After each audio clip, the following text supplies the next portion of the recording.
مسجد نبوی شریف 6 مہینے میں تعمیر ہوئی ہے، اور تعمیر کرنے والے خود صحابہ کرام ہیں، اور ان میں بڑے بڑے لوگ ہیں، بڑے بڑے مالدار صحابہ بھی ہیں۔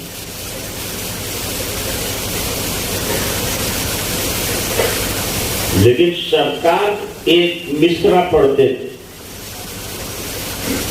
اللہم لا عیش الا عیش الآخرہ فاغفر الانصار والمہاجر۔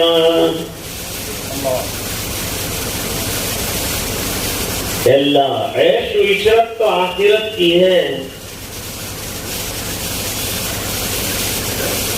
دنیا کی ہر چیز فانی ہے، ختم ہو جانے والی ہے،